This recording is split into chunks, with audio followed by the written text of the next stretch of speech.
तो आज हम लोग पढ़ेंगे चैप्टर नंबर 2 कंप्यूटर के भेद कि कंप्यूटर कितने टाइप के होते हैं। लास्ट चैप्टर में हमने पढ़ा था कि कंप्यूटर की उत्पत्ति कैसे हुई थी, कौन कौन सी जनरेशन आई थी और किस तरीके से कंप्यूटर अपडेट हुआ था।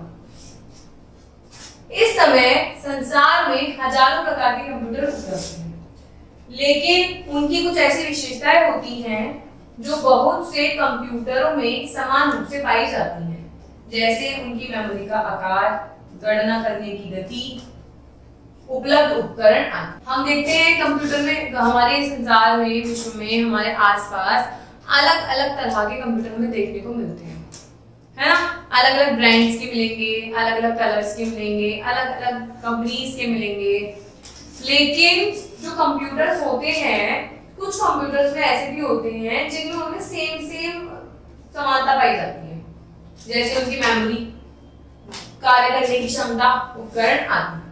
कंप्यूटर की आंतरिक मेमोरी के आकार, भंडारण क्षमता, उनकी प्रोसेसिंग गति के आधार पर कंप्यूटर को मुख्य रूप से 4 श्रेणियों में वर्गीकृत किया जाता है। भाई अगर हम कंप्यूटर का डिवाइडेशन करते हैं तो हम क्या क्या ध्यान में रखेंगे, वो है आपका कंप्यूटर की मेमोरी, उसके अंदर कितनी आप स्टोरेज रख सकते हो और वो कैसे प्रोसेसिंग करता है, कितनी स्पीड है उसकी प्रोसेस करने की, कि हम कंप्यूटर को कोई काम देते हैं वो कितने टाइम में वो प्रोसेस करके हमें आउटपुट दे देता है। हम इसके उसके ऊपर वर्गीकरण कर सकते हैं। पहला तो पढ़ेंगे main frame computer, mini computer, micro computer और सुपर कंप्यूटर। इन सभी श्रेणियों के कंप्यूटर का संक्षिप्त परिचय निम्न प्रकार है। ठीक है, सबसे पहले हम पढ़ते हैं मेन फ्रेम कंप्यूटर के बारे में। ये कंप्यूटर बहुत बड़े आकार के होते हैं, एक बड़े कमरे में ही आ पाते हैं, जैसे कि हमने फर्स्ट जनरेशन वाले कंप्यूटर पढ़े थे। बहुत बड़ा आकार होता है इनका। अब आकार जब बड़ा होता है तो किसी छोटे मोटे कमरे में तो नहीं आ पाएंगे, छोटी मोटी जगह पे नहीं आ पाएंगे, एक प्रॉपर कमरा ही चाहिए इस कंप्यूटर के लिए। इनकी रैम 4 GB होती है, 4 GB से 1 TB तक होती है। इनमें 150 टेराबाइट या अधिक क्षमता की हार्ड डिस्क होती है। ठीक है, मुख्य कंप्यूटर से सैकड़ों टर्मिनल जुड़े होते हैं जो कई कमरों में बिखरे होते हैं। भाई कई सारे तार जुड़े होते हैं जो कई कमरों में होते हैं। प्रत्येक टर्मिनल पर एक व्यक्ति स्वतंत्र रूप से कार्य कर सकता है।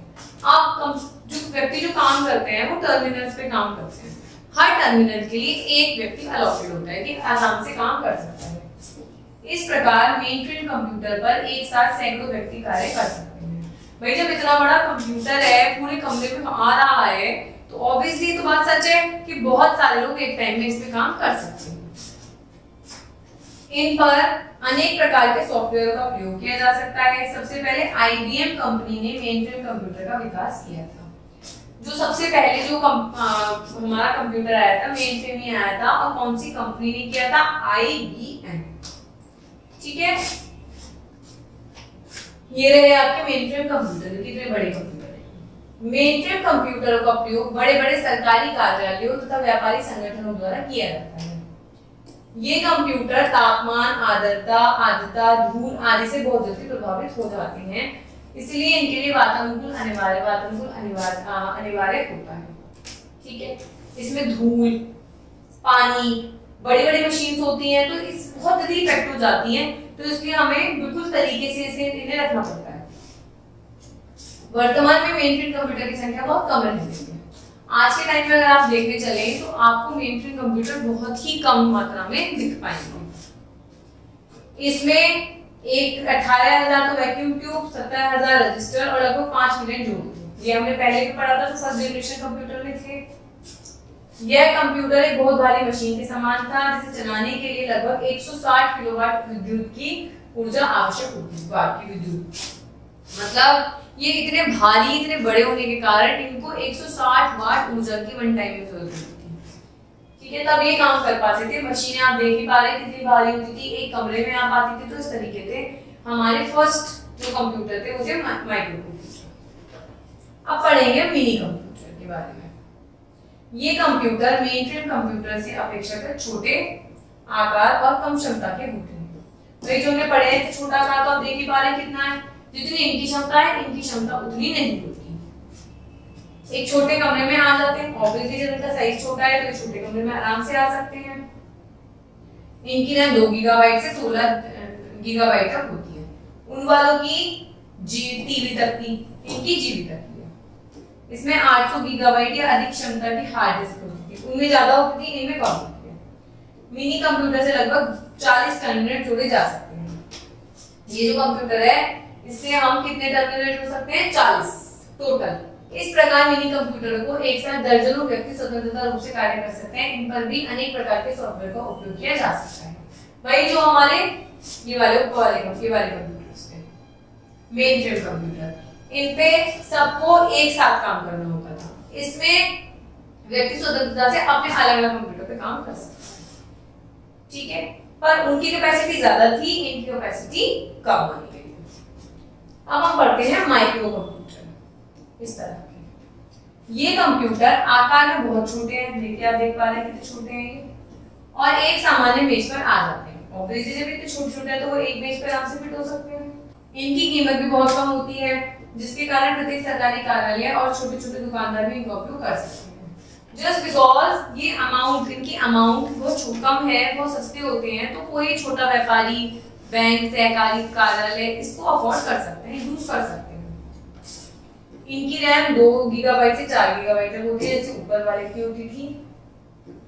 इनमें 400 गीगाबाइट की अधिक क्षमता हार्ड डिस्क होती है। माइक्रो कंप्यूटर पर एक समय में एक ही व्यक्ति कार्य कर सकता है। लैपटॉप, टैबलेट, स्मार्टफोन, माइक्रोफोन के उदाहरण। भाई इतने छोटे हैं, इन पे एक टाइम, अब आपके पास मोबाइल फोन है, अब एक जना एक टाइम मोबाइल फोन देख सकता है, बहुत सारे लोग तो नहीं देख सकते। तो इसलिए वो जो कंप्यूटर थे उनमें बहुत सारे लोग स्वतंत्रता से अलग अलग काम कर सकते थे, पर इसमें एक ही बंदा काम कर सकता है। टेबल पे रखे जा सकते हैं। 2 GB रैम से 4 GB गीगाबाइट इसमें है, इसकी कैपेसिटी है। माइक्रो कंप्यूटर को पर्सनल पीसी भी कहा जाता है। इनमें इनपुट के लिए कीबोर्ड, आउटपुट के लिए मॉनिटर, साधन, प्रिंटर्स होते हैं, जो हमने अपनी लास्ट क्लासेस में भी पढ़कर आए हैं हम, कि इनके अंदर हमें आउटपुट डिवाइसेस भी मिलती हैं, इनपुट डिवाइसेस भी होती हैं, इनको चलाने के लिए, इनका यूज करने के लिए। ये सामान्य तापमान पर सफलतापूर्वक कार्य करते हैं, धूल के प्रति भी अधिक संवेदनशील नहीं होते। छोटे छोटे कंप्यूटर होते हैं, ज्यादा धूल मिट्टी से एकदम प्रभावित नहीं होते, जिस तरीके से आपके माइक्रो कंप्यूटर हो जाते थे। इसका धूल मिट्टी पर देखिए सबका प्रभाव पड़ता है, पर इन पे इतना नहीं पड़ता जितना बड़े कंप्यूटर से। अब पढ़ते हैं सुपर कंप्यूटर। ये कंप्यूटर अत्यंत विशाल आकार के एवं तीव्रतम गति के होते हैं। इनका आकार वही होता है जैसे पहले वाला हुआ था, और गति इनकी तीव्र होती है। इनका मूल्य भी कई करोड़ों में, महंगे भी बहुत होते हैं ये। इनकी गति संग्रहण क्षमता बहुत अधिक होती है, ये एक क्षण में कई करोड़ गणनाएं कर सकते हैं। इनकी कैपेसिटी बहुत ज्यादा होती है, एक टाइम पे करोड़ों, लाखों, अरबों चीजें बहुत आसानी से कर सकते हैं। इनका उपयोग हम जटिल वैज्ञानिक कार्यों में, गणनाओं के लिए किया जाता है। मुख्य रूप से इनका उपयोग सुरक्षा प्रणालियों, मौसम के पूर्वानुमान संबंधी कार्य, वैज्ञानिक खोजों में किया जाता है। ये जो बहुत सुपर कंप्यूटर है, इनका वैज्ञानिक भी उपयोग करते हैं, इंजीनियर उपयोग करते हैं, मौसम विभाग वाले इसका यूज करते हैं, ठीक है। सुरक्षा के लिए चीजों के लिए जरूरत होती है, तब इनका कंप्यूटर यूज होता है। मतलब इन कंप्यूटर को यूज एक बड़े स्केल पर होता है। क्रे 1, क्रे 2, क्रे ईटा 10 एंड टियाने 2 आदि कुछ प्रमुख सुपर कंप्यूटर हैं। ये नाम आपके लर्न कर लीजिएगा। भारत में परम पद्मा और अनुराग नाम से सुपर कंप्यूटर बनाए गए हैं, जिनका विदेशों में भी उपयोग किया जा रहा है।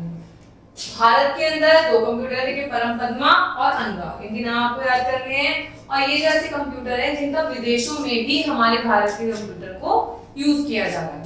तो इस तरीके से हमने कंप्यूटर के भेद पढ़े कि कैसे कैसे किस तरीके से कंप्यूटर होता है। Main frame computer, mini computer, micro computer, super computer. हमने देखा कि हम कंप्यूटर को किन किन श्रेणियों में बांट सकते हैं, वर्गीकृत कर सकते हैं। हम इनका कंपैरिजन कर सकते हैं कि कौन सा कंप्यूटर गति से कार्य करता है, किस कंप्यूटर में कितनी मेमोरी होती है, किस कंप्यूटर में कितनी स्टोरेज होती है। तो इस तरीके से हमने इस पूरे चैप्टर में कंप्यूटर के भेदों के बारे में पढ़ा।